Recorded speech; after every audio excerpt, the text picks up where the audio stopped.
Although Israel officially accepted the news of America's troop withdrawal from Syria with equanimity, according to the Thursday edition of Hebrew Daily Israel Hayom, unofficially the government was deeply disappointed.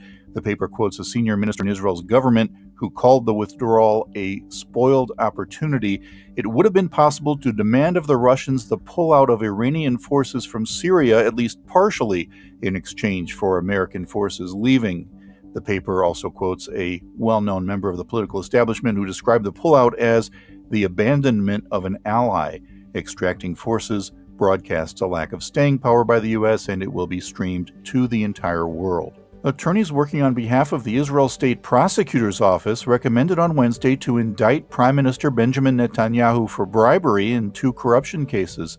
Netanyahu's office replied in a statement saying the leaks and the media are trying to apply inappropriate pressure in order to get indictments against the Prime Minister.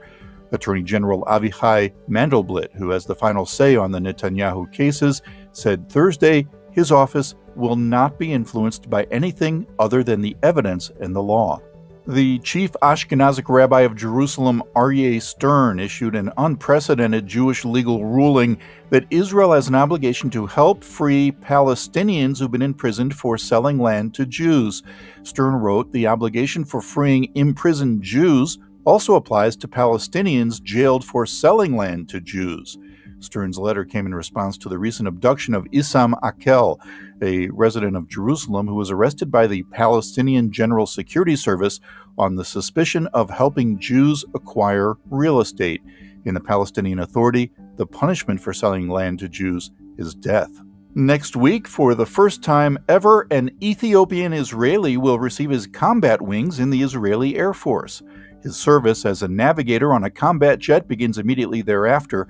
Although Ethiopian Jews have entered Israel's prestigious flying course, the young man, whose full name can't be released for security reasons, is the first to complete it. Ethiopian Jews participate fully in service within the Israel Defense Forces, but have only recently begun to enter the highest-ranking positions.